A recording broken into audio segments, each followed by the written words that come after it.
विक्रम बाजार में स्थित त्रिभुवन पुस्तकालय में रामनवमी शोभा यात्रा को लेकर बैठक की गई।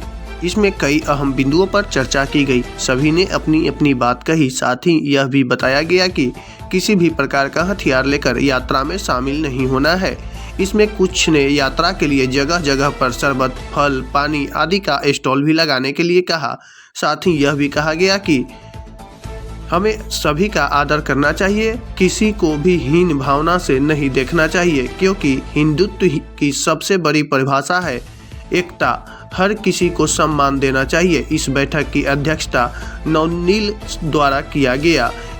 इसमें चंद्रभूषण मिश्र, दिलीप यादव, सुबोध कुमार, सुब्रत वासुदेव, कमलेश सिंह बहादुर, सुनील कुमार, मंटू कुमार तथा कई गण्यमान्य लोग भी उपस्थित रहे। बार एक दिशा में न चले, वो तबे चले है जब कोई के अर्थी निकला।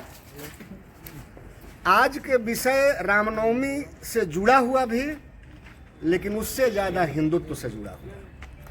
कारण कि यह विषय गंभीर है, ये गंभीरता से सुनना है।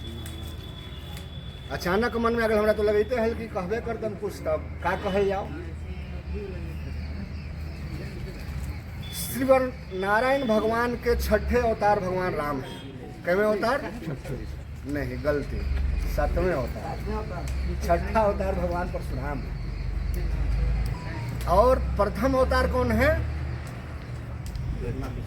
जी ना? जन्मदिन कल है ना, भगवान नारायण के जन्मदिन कल है। वर्ष प्रतिपदा 9 वर्ष में शामिल। खंड खंड में विखंडित हिंदू अखंड हिंदू राष्ट्र का कल्पना कर ही नहीं सकता।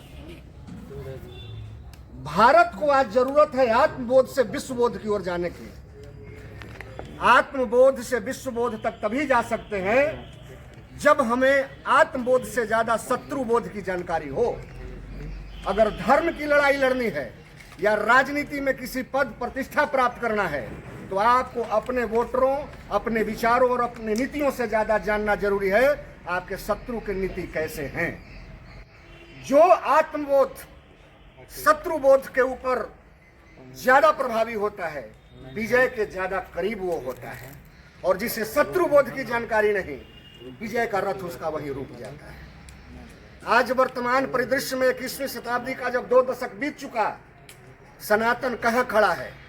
पूरी दुनिया में ईसाइयों के लगभग 100 देश और इस्लाम के 60 देश, हिंदू के एकमात्र भारत देश। अभी हमारे विक्रम क्षेत्र के प्रतिष्ठित गुरु शिक्षक हो सकता है, लेकिन और भी ये 5 लाख की पूर्ति कैसे की जा सकती है? हो सकती है। फिर उसके बावजूद भी कुछ लोग जो है वो तलवार उलवार लेकर के पहुंच गए और फिर उसको बटोर करके एक जगह रखना पड़ता है। समस्याएं होती हैं और सब हम लोग तो समझते हैं आप जितने भी हैं आप ही का नेतृत्व है, इसलिए पहले ही इस पर पाबंदी हो जाए और सूचना सब लोगों को हो जाए कि ये सब लेकर नहीं आना है। हम लोगों को झंडा के साथ निकलना है और झंडा लेकर निकलेंगे और भगवान श्री राम का जो भी है जय घोष करते हुए हम लोग निकलेंगे। अन्य और बातों पर, इन बिंदुओं पर अन्य चर्चाओं के लिए हम आग्रह करेंगे। अभी उपस्थित हैं उन लोगों के लिए जोरदार तालियां बजाकर हम सभी स्वागत करें। और सर्वप्रथम ये कोषाध्यक्ष जी वो बताएंगे कि